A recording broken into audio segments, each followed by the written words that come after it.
我是肖欣妮，我是泽亮，我是6月，我是陈宁，我是郭坤耀。你们现在在收看收看收看的节目是你来工作，我来玩。这个节目非常的简单，2位主持人到一个旅游景点，一个主持人去工作，另外一位就会去玩啦。这个节目的宗旨呢，就是想要了解一个地区的旅游业蓬勃发展的背后，究竟是有哪些类型的劳动力在支撑着。那我希望这一次呢，幸运之神能够眷顾我，让我可以成为那个去玩乐的主持人。Please，拜托！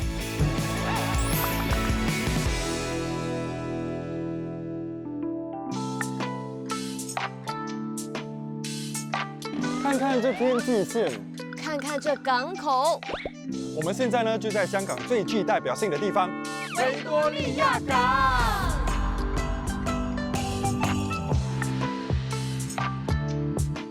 维多利亚港是一个位于九龙半岛以及香港岛之间的深水港，它可以说是推动香港成为今日国际大都会的重要工程哦。说到工程啊，香港的经济和旅游业发展呢，其实还少不了另外一个关键因素。我知道，那就是交通工具。香港呢拥有完善的城市交通系统，无论是居民上下班或者是观光旅行，都有各种各样的选择。OK， 那这样吧，谁抽到这个红色的呢，就去玩；谁抽到这个绿色的呢，就去做工，好不好？这么随便吗？命运啊！那给你抽签吧。OK， 来，不要抖，我也很怕。完了。OK， 1、2、2、3。Yes， 我去玩，拜拜。那好好的工作了，认真的工作，加油，他们可以了。说到交通工具啊，就有3种，在海上、陆上还有空中。那今天呢，我就是要在这艘帆船上工作，看起来真的是非常壮观啊！那颜色真的是非常的鲜艳，非常的漂亮哦。Hello， 我就是你的同事，同事们你们好。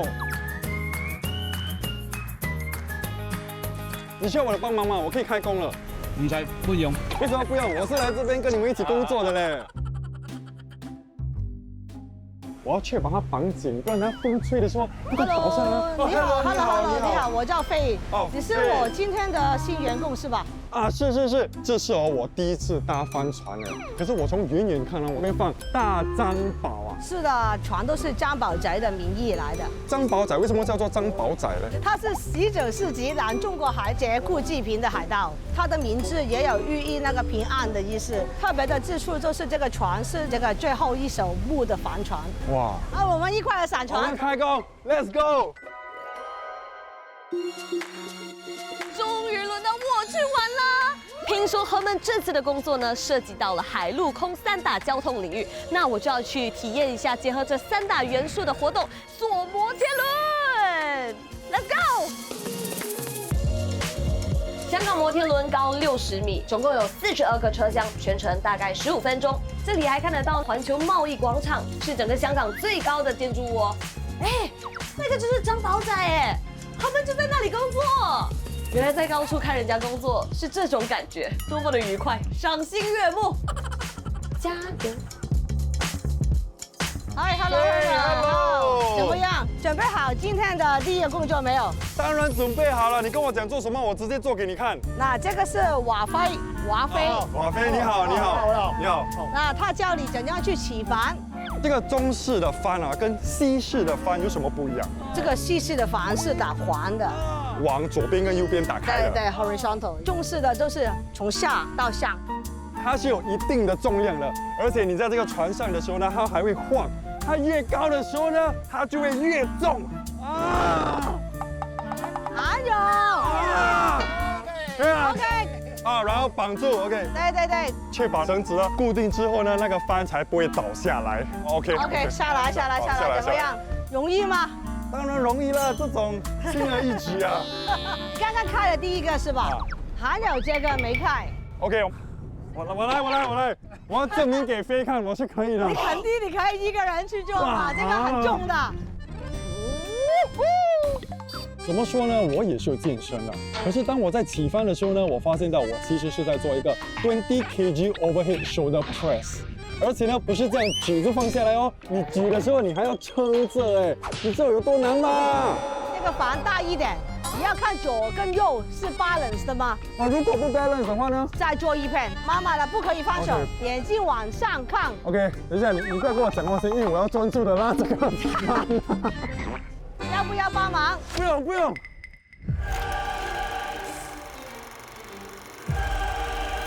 哎呀，我还没到，我不敢，我回头。我不敢，我也太重了，我需要帮忙。哎呦，真的是自以为是啊，还以为我一个人呢就能够把那个帆给拉上去。我不是怕要重拉，我是怕我把那个帆弄坏了，所以到最后就需要那师傅的帮忙啊。1、2、3、好，师傅，你今年几岁？马高59岁， 59岁，他还是那么的有力，真的是佩服佩服。张宝仔号 Aqua Luna 是香港维多利亚港最具代表性的游船之一，它是以仿古中式帆船造型航行于九龙与香港岛之间，是欣赏海港风格以及体验香港海洋文化的最佳方式。最重要的是，他们现在在这艘船上工作，所以我要去突击检查了。哎呦，船长优丹，船长优丹，有在干嘛？你是来吃点心的吗？当然啦，还有等着你服务我啊！不要走，耶，船长优丹优丹。不要！我们现在是要把绳索套过去，帮助船靠岸有。那么靠近？Hello， 大家好，我是今天第一天开工的员工，欢迎来到张宝仔。哎，你好，你好。你好，来，等一下啊。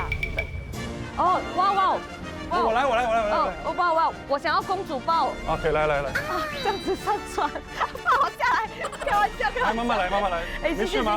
去服务其他人，去服务。好，来。哇，他真的是出乎我意料哎，他就是笑脸迎人的，然后客客气气的。最重要的是，他跟他同事工作起来，整个氛围非常融洽，而且没有越帮越忙。我真的是为你感到骄傲。我真的觉得你蛮适合工作的，我希望你接下来每一集都去工作，继续加油 ，OK？ 如果你觉得以走路的方式逛维多利亚港有一点累的话，你不妨尝试乘搭张宝仔号。哇，整个体验是非常惬意又舒服，而且最重要的是，你可以吃到港式点心哦。让我一一跟你介绍这些点心好不好？哦，这个就是香菇包，吃了之后呢，包你香香。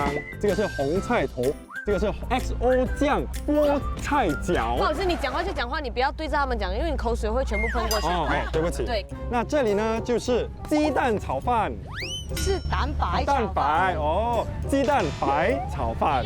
下次功课做足了再过来啊。好了，这次我先放努力的你一马。好，来慢慢享用吧。我知道我有很多事情做得不足，请多多包涵。我对付这个肖欣妮的策略就是面带笑容，他叫我做什么呢，我就会去做。那这样呢，他肯定招架不住的。我真的是被反将一军。不是有一句话叫做“伸手不打笑脸人”，让我没有办法为难你。首先呢，我们先吃这个，这个不是普通的香菇包，而是松茸冬菇包。包子是我喜欢的包子，这是比较松软的包子，再加上它里头的那些冬菇啊，松茸的香味整个扑鼻，个人觉得是非常好吃的。这个呢是红菜头野菌饺，我其实第一次看到颜色这么鲜艳的一个点心，哎，应该就是因为红菜头吧。它的皮是非常 Q 弹的，整个融合的非常好，我比较喜欢这个。小姐你好，我发现你的橙汁已经差不多没有了，我已经带了橙汁来帮你 refill 好不好？哦，不错嘛。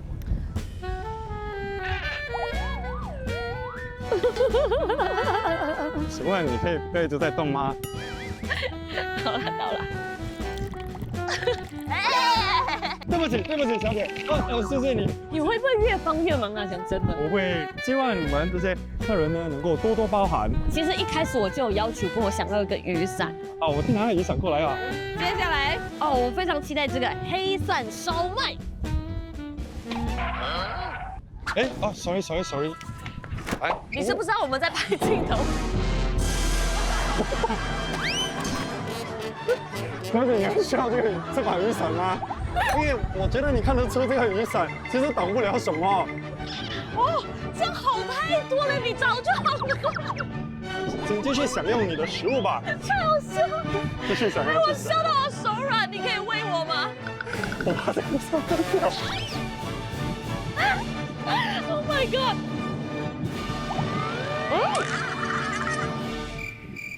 你还需要这把雨伞吗？如果没事的话，我就继续我的工作了。好了，你可以走了。请慢用。谢谢你。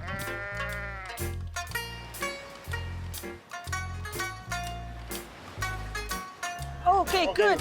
Let him try. Let him try. I can do it.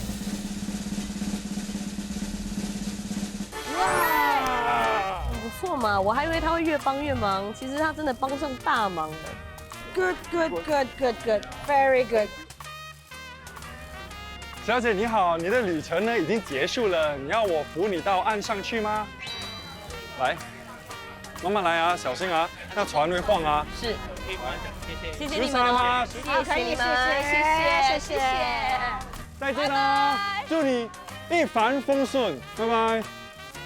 唉，我可以松一口气了，因为我把这个刁难的客户呢给送走了。那我接下来工作呢，应该是会比较顺利。那飞，我接下来要做什么啊？飞应该也没有下船吧？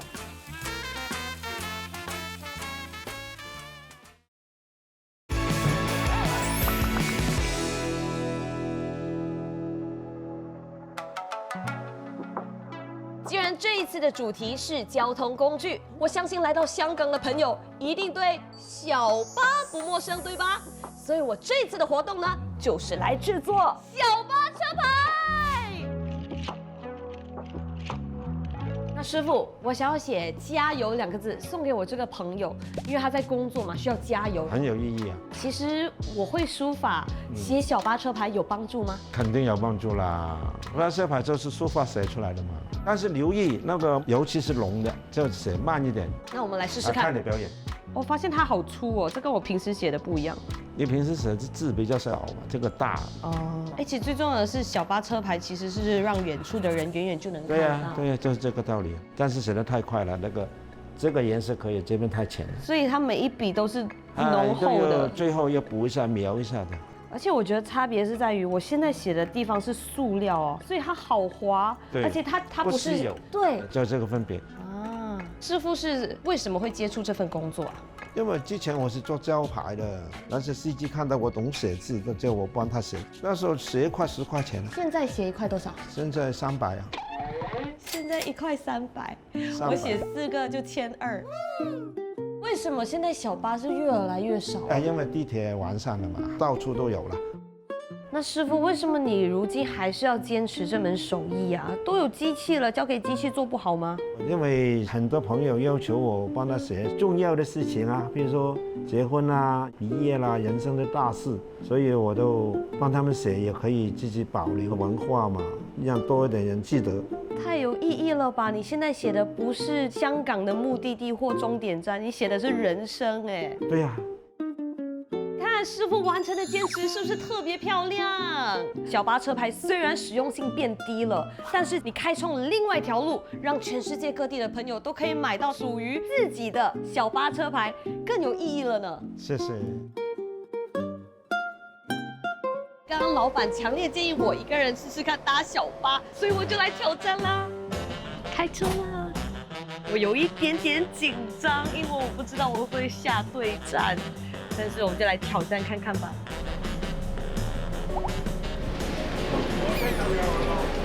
你有听到吗？有人想要下车了。什么有老？下车的时候要很果断哎，我有一点害怕，紧张。氣口中心有落，氣口中心成功，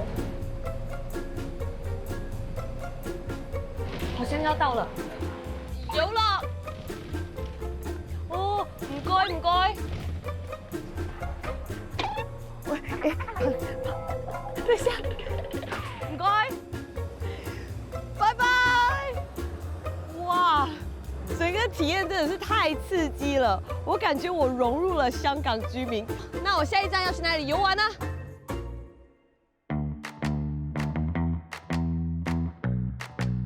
所以呢，接下来要去哪里呢？下面，下面，那你可以下去。下面是 engineer room，是很热的。哦。所以呢，下去的时候呢，你要爬这个梯子下去了，要很小心哦，因为它是有一定的距离的。哦，我可以感受到它的温度了。烟草，那你们看，这里就是这艘船的心脏，它非常的大声，也非常的热。你们有没有看到那个船呢？其实还是会晃的，所以来到这里要非常小心，因为这些 engine 呢都非常的热，而且他们在旋转呢真的是非常危险的。我觉得我看错了，我们上去吧。好的，好不好？来。现在我们要马上准备好打扫这个床，因为1会儿3点钟的客人就要来了。所以我们只有半个小时啊。是的，马上快！哎呦，我连我的午餐都没有吃哦。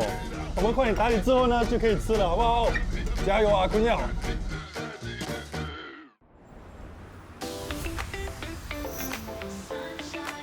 我现在要去 check in 一间非常特别的酒店，它是结合了创新与教育的酒店哦。你好，我要 check in。请问你叫什么名字？这家酒店的特别之处呢，是全球首家将教学以及研究功能完全整合的酒店。刚刚带领我以及帮我做入住手续的呢，其实都是在籍学生哦。哇，它有一个贴纸哎，显示出他们已经彻底清洁与消毒，好贴心啊！哇，我一个人睡。首先映入眼帘的就是香港海景。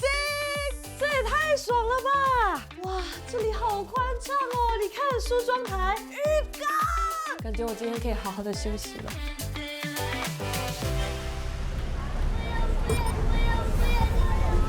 好 Hello。看到那个妹妹在哭的时候呢，其实我是有点不知所措，因为如果那个妹妹没有上船的话呢，她全家人就不能够上船啦。OK, good. Careful， 来 Be careful the handle. 可以吗？小心，来，哥哥陪你坐，看一下风景，要不要？你看妈妈讲拜拜，拜拜。你要喝水吗？你要喝什么 ？Orange juice、Apple juice。你最喜欢什么？小羊的抱枕。哦，你的抱枕，小羊的抱枕。我送你另外一样东西，你猜是什么？最喜欢的颜色是什么？蓝色。蓝。哦，粉红色你喜欢吗？你不喜欢。没事，你看美人鱼的尾巴戴上去之后呢，你就会跟美人鱼一样的漂亮。我今天呢，真的是体会到服务业的辛苦了，真的是非常不容易。但是当我看到这些游客很开心的时候呢，我就很有满足感呢，因为我能够为他们留下美好的回忆。来，小心，嘿嘿，抱你下来要不要？哎呦，来，哎呦，很可爱。1、2、3。Thank you so much. Thank you so much. Thank you， 拜拜。对，你觉得做这份工呢，最难的部分是在哪里？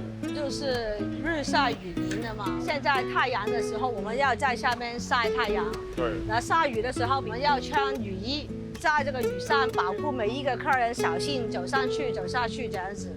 哇，你们工作真的是非常不容易，而且呢，看到你们这样一笑哦，齐心协力一起把这艘船哦运作起来，真的是佩服你们。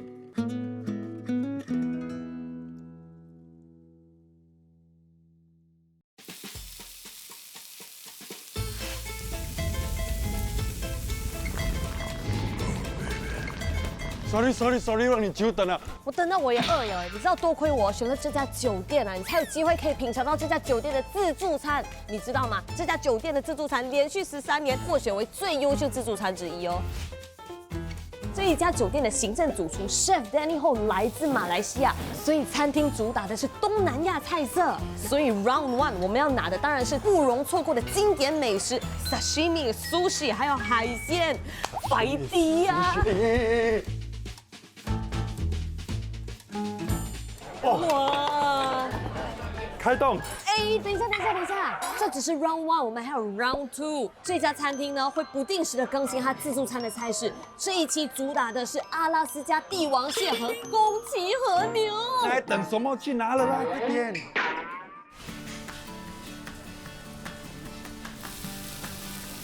我跟你讲，我今天呢一定要吃到爽，吃到饱，因为我明天还是要工作的。说到这个，我听说了，你明天要挑战的是空中交通工具。祝你好运。是啦，自先啦，明天的东西明天再讲啦。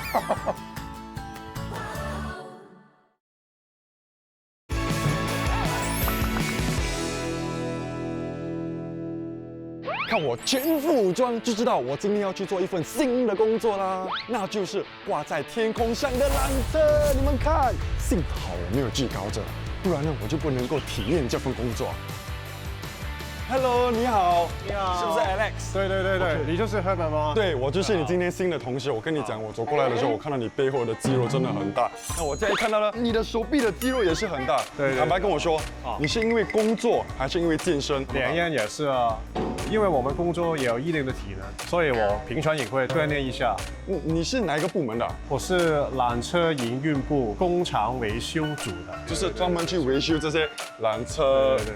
我们的部门安全是最重要，所以我们一般就会带安全设备给你啦。我这样一看啊，感觉就好像我们需要去到户外去做维修。对，走吧。好。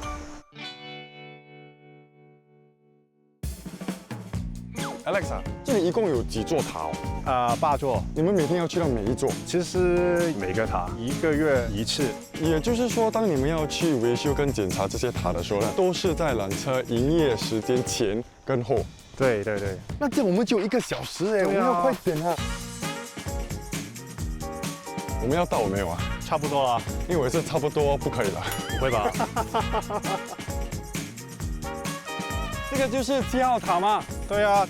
现在我就站在这个7号塔的中间哦，那个塔真的是比我想象中还要大，至少有3、4层楼高吧。对。OK， 我们是不是要开始工作了？我们去塔之前就是要穿这个安全装备。哦，可以啊，来。啊，哇，有个虫子在你的安全装备。哪里？什么虫？不要笑哦，我容易被吓的嘞，我跟你讲。通常呢，我都是在玩的时候才会穿这些 harness 的嘞。现在我是因为工作，感觉很不一样。那平时你们来这里做这些检查，都是一个人来吗？还是一个团队一起来的？最少是2个人。有没有人就是有惧高症然后克服了？有啊，就是我刚才来的时候有一点怕。你是有惧高症了？有一点点了。然后每天就这样做，习惯了就克服了。对 ，OK， 我们可以出发了。好。你们看，多么的漂亮！这种机会啊，哪里找啊？所以我们现在要注意些什么啊？我们现在要检查的是螺丝，就是看有没有移位。就是我们一般做完的时候会画一条线。哦，这个线就确保那个位置还在的，一旦它松了，那条线移位置呢就会分段了。这里很多东西呢真的是靠目测的，虽然就是单用眼睛这样看呢，可是你要很仔细的观察，确保它是 OK 的。对。OK， 好了。那我这样看啊，时间应该是差不多了，应该要到10点了吧？游客都会搭这些缆车了，是不是？对，可以走下去了。 OK。昂坪360是连接大屿山、东涌和昂坪的缆车系统。早年昂坪是只有1座寺庙，一直到1993年，全球最大的户外青铜坐佛天坛大佛落成后，就吸引了很多人来到这个地方。那为了让更多人来到这个旅游胜地，昂坪缆车正式启动。缆车全程大概25分钟，沿途也可以看到香港国际机场、港珠澳大桥、整个郊野公园等。哇，这美景真的是美不胜收啊！据我所知呢，郭坤耀现在就在这个缆车这里附近工作，所以我带上我的小巴站牌，决定为他加油打气。你要加油，你要坚持。你看我身边为什么会有那么多人呢？因为我们现在要去维修这个救援通道，对不对？对。你们通常都会这样4个人一起的啊，基本上是。幸好我们坐的是全景缆车，这样就可以方便我找到他。最高的那个应该就是郭坤耀吧？等。我来帮你们，我们不是很可爱？郭坤耀，你看上面。Hello。坚持，加油！哎，哇，那么巧，我们这样走过还可以看到他。哎，他在跟我们讲加油，加油。OK， 我们真的要加油，来。哇，我真的遇到他了哎，好神奇哦！你们是怎么知道这个救援通道是需要维修的？就是我们每一个月也会巡视这个通道，所以如果有什么问题，我们就会尽快处理。所以你们每个月就会走这个通道一次。对，这样走要走多久啊？要2到3个小时啊。2到3个小时。我这样你去帮他啊，行，跟住。那在这里有什么好玩的地方啊？在上面其实我们去昂坪广场，然后天坛大佛。心怡，你最好是去耶，我跟你讲，不然呢这边白工作了。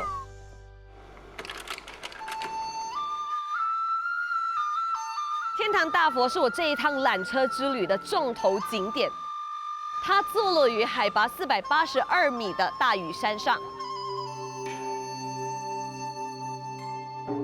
天堂大佛是全球最大的户外青铜坐佛，所以即使是要爬上268级的台阶，我也愿意。当我仰望天坛大佛的时候，真的能感觉到人类其实真的很渺小。即使身边的人再多，我真的还能感受到内心那一丝的平静。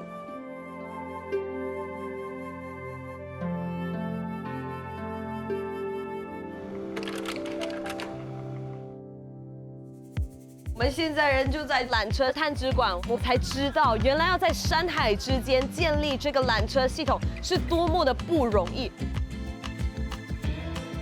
哇，这就是郭坤耀的制服啊！你这装备非常专业，我希望你可以打起精神，把工作做好，不要辜负这身制服 ，OK？ 加油！哇，这身高真的跟郭坤耀好像。所以我们拿的这些木板是用来维修这座桥的啊。对，哪里有？看起来 OK 嘞。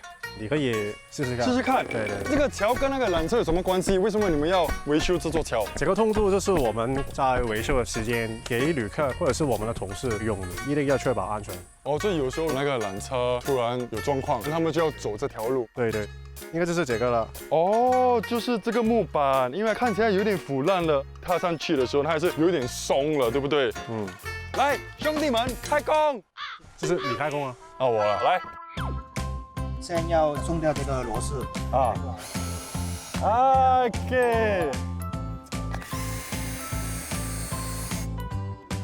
OK，easy， 然后就把这个木板搬起来，把那个新的木板安装下去。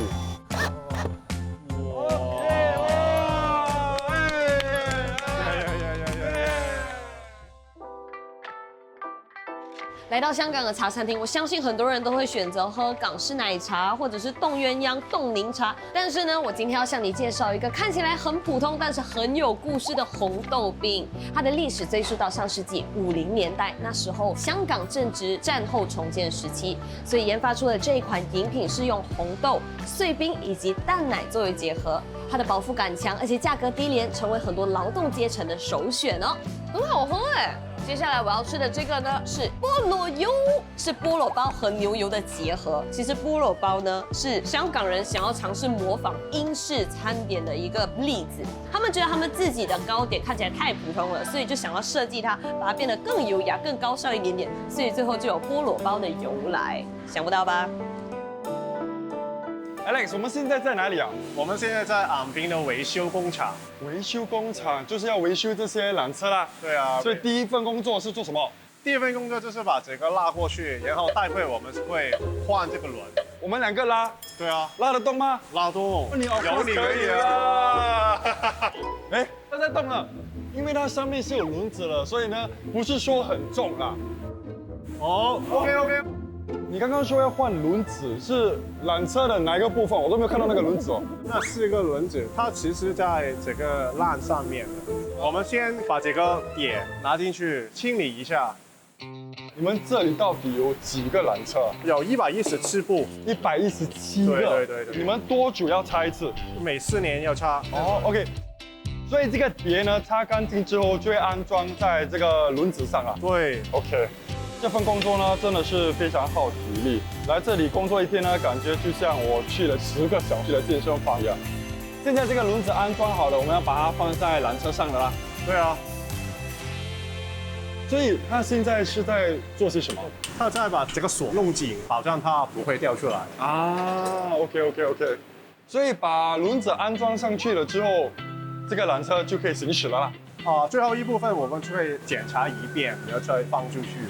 那今天我真的是要谢谢你，让我以另外一个角度呢去了解这些缆车。如果没有你们的话呢，乘客就不能够乘坐这些缆车呢来到安平了。所以在这里真的是谢谢你，小弟先告辞了。好，谢谢，拜拜，再见。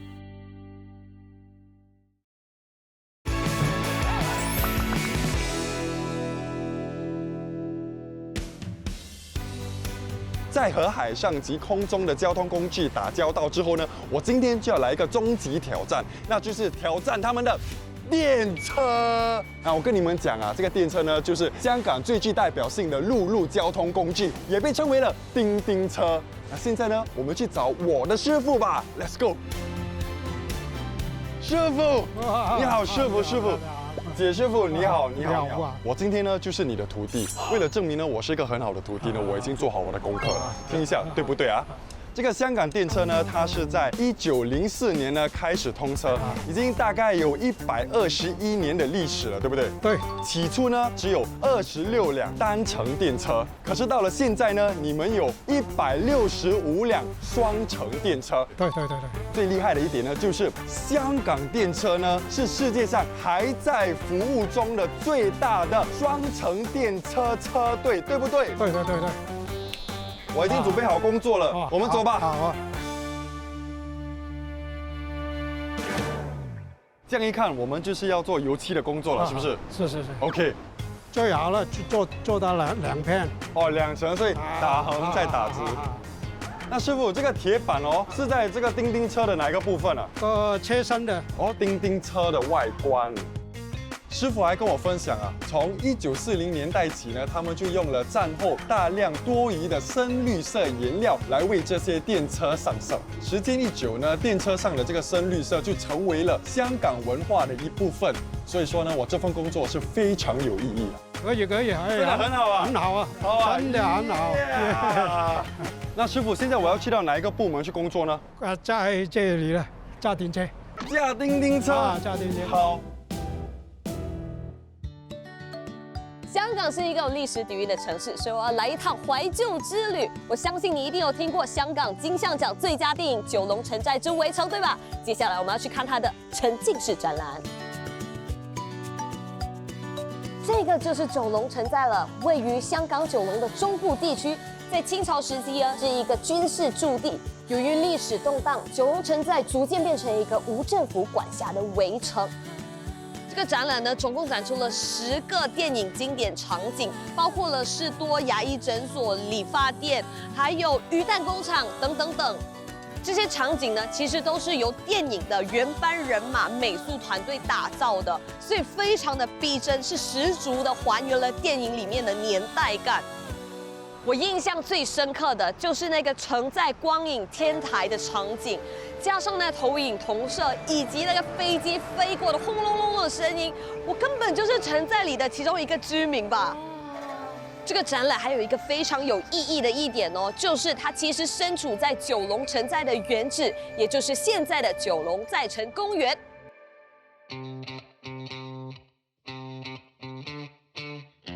师傅，叮叮车是个电车来的吗？它就会跟着这些电缆，然后那个电就会启动这个叮叮车，让它行走。而且我看到它是跟着轨道一起动的，所以其实驾驶这个叮叮车应该是蛮容易的是啊，比较简单。OK， 那我们开始吧。好，来。不瞒你们说啊，我是没有搭过叮叮车的。可是没想到，我一踏上这个叮叮车呢，第一个工作就是要去开这辆叮叮车。师傅，祝你好运啊！所以最重要的是要确保那个门关了之后才可以开始驾。那开车之前，我们在叮叮。哦，那个叮叮是在脚底下，不是那种拉那个线叮叮啦。不是。之后呢，我们就要开始驾车了，对不对？是啊。把那个手把呢往后拉，它就是 accelerate， 往前推就是刹车。然后如果你把它放在中间的时候呢，它就是 N neutral， 我们所谓的 free gear。这个手是不能离开这个手牌啊，因为如果你放手的话，那个车就不会动了。OK， 现在到我了啊，你们小心一点啊，抓紧啊！是不是没有人了？就你抓紧，师傅，你抓紧。好的。OK， 来启动这个车了。然后呢，在走之前，叮叮按下去，往后拉。驾驶这辆叮叮车呢，就像在驾驶一辆新的车一样，我很难去拿捏它的速度。当我要加速的时候呢，我又不知道它会去得多快，然后要刹车的时候呢，我也不懂它会多快的慢下来。去到转弯的部分，那个就是最难的部分了。这个速度就慢了哦，真的要很慢哦，因为如果你太快的话呢，它在这个转弯区呢，它就会开始晃。OK， 所以慢慢转弯的时候，真的要很小心。所以真的是要靠多年的经验呢，才能够驾驶这辆叮叮车的。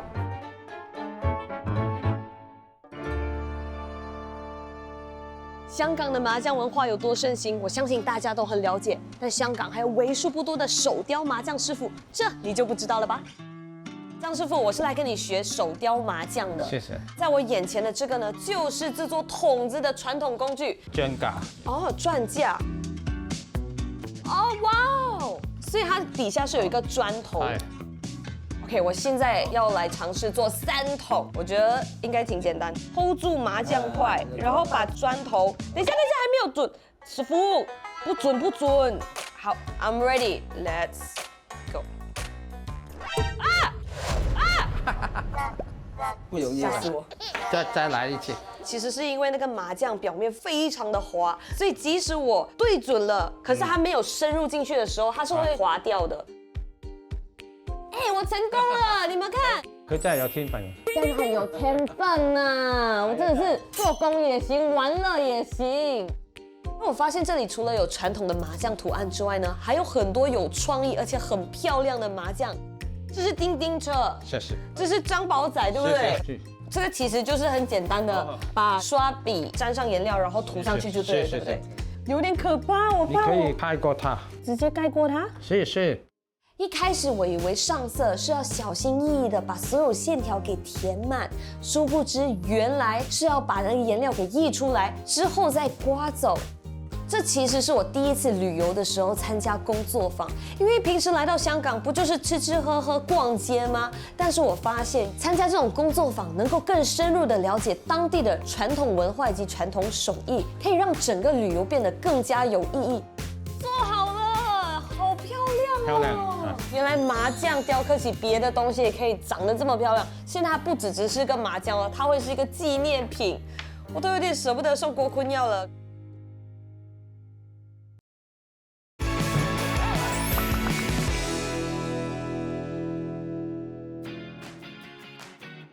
你们现在所看到的呢，是待会我会在上面导览的电车全景游的观光电车。它是仿1920年代开放式设计的古雅电车。你们看有多么的漂亮。可是让我最生气的一点呢，就是明明这里呢，它就有这些语言来介绍这整个旅程，可是有某个游客呢，需要我现场为他介绍。可是不用担心，我已经做好功课了，希望他等下会喜欢啦。OK。哇！前面就是叮叮车，欢迎大家来到了电车全景游，大家可以上车了。我是最后一位了，你可以上来了。OK， 来，走吧。哦，开启了。嗨，你好，小姐你好。那你现在在乘坐的呢，就是电车全景游。好，现在呢就会从铜锣湾去到上环西港城总站。哦，很棒！背很久吗？没有啊，这个是都在我脑海里了。身为一位工作人员呢，我是很专业的。而这里我的名字，我叫郭坤耀。为什么这个地方叫铜锣湾啊？喂，还有小抄啊！我要你何用 ？Hello，我做小抄呢是用心做的，好不好？你看上面我是有写汉语拼音的，是为了确保呢这些资讯是精准又准确的。OK， 铜锣湾呢原本是海湾的名字，那因为早年呢海湾的外形就像一个铜锣，所以这里就被称为了铜锣湾。哦，原来如此。那铜锣湾的下一站是什么？铜锣湾的下一站就是跑马赛，跑马地。这个要不要给我看你的小抄？不可以，借我看一下。就是给我自己用的，我就是要介绍给你。OK。下一个地方就是跑马地。啊，你看，跑马地马场，跑马呢指的是赛马，那跑马有一个超过100年历史的赛马场。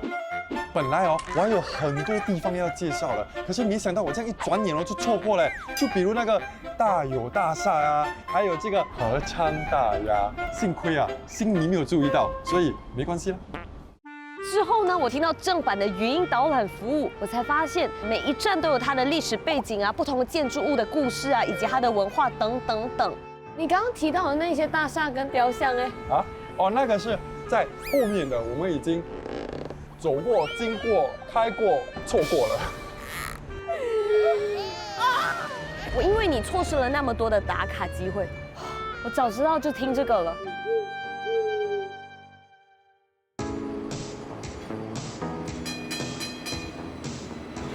我现在人就在北角春秧街，这是香港唯一一个有电车路轨的露天传统市集。在这不到300米的单向街道上，会看到人车争路的场面。你会看到叮叮车的司机一边按着叮叮警示着行人，一边小心翼翼地穿越市集。这里也被称之为小福建，因为聚集了非常多的福建人。我可以在这里找到很多的闽南特产和小吃。接下来要去吃美食喽！我们经常来到香港，就是吃茶餐厅、dim sum、烧腊。但是如果你吃腻的话，不妨来这里尝试一下他们的福建美食。而且在这里会听到熟悉的福建话，真的是一种很不一样的体验。在香港，除了吃点心还有烧腊之外，还有一个独特的饮食文化，就是吃蛇羹。我人生的第一次哎。Hello， 老板你好，我想要一份蛇羹。哦好。哎，在那之前，你可不可以告诉我吃蛇羹有什么好处啊？一般来说就是祛风啦，还有吃完个身体很暖。很暖和吗？对啊。还有一个很重要的问题是，里面真的有蛇肉吗？有蛇肉跟鸡肉。在我眼前的就是我人生中的第一碗蛇羹，我好像已经看到它的肉了，纯蛇羹。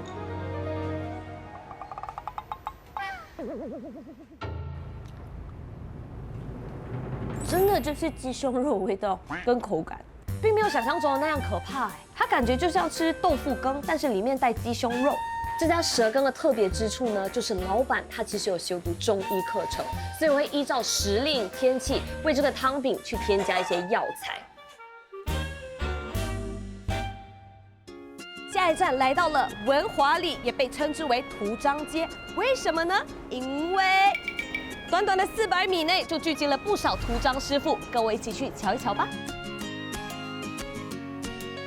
师傅你好，你好。为什么图章对香港人这么重要？以前公司啊人的签名都是用印章盖出来才是成交嘛。那师傅，你现在的顾客都会偏向于哪一些呢？很多方面都有，因为我要跟着时代去走，有古代的、现代的、中英文都要去做，真的很有趣哎。对呀。哎，你看，像这里真的是有英文啊、意大利文啊、日文、韩文都有哎。都有啊。师傅这样雕一个印记大概会花多久啊？半个小时就可以了。哇，超级 express 哎！如果我是游客的话，我就来这里设计一块，然后我就去逛个街，回来你就好了。对呀。好快哦。OK 啦。哇，好漂亮哦！谢谢师傅。不用客气，拜拜。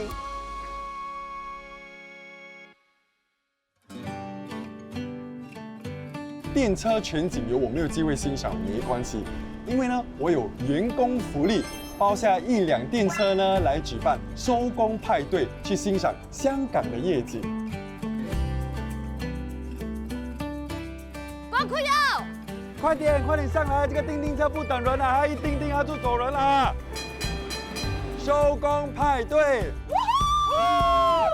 我们收工了。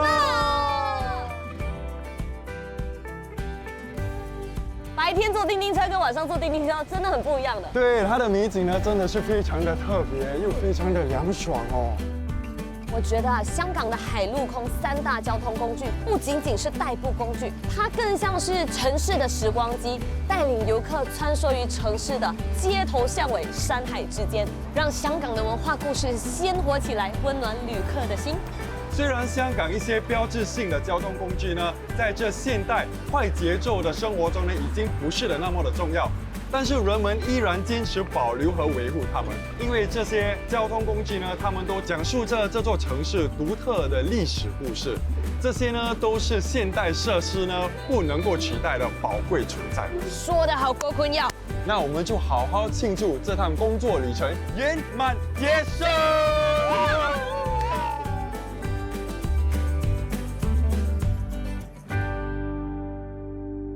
我这趟旅行哦，没有忘记你耶，每一站我都有买东西给你耶。你看这个是印章，没有你的名字，可是有一个赞字，称赞你这次工作做得很好哦。赞。还有你看这个小巴站牌，请你加油，而且请你坚持。最后的最后，还有什么？你终于可以吃蛇了，蛇羹。啊，真的、啊？真的。补补身啊？嗯。我今天吃了很多苦哎。刚刚好啊。真的吗？真的很好吃。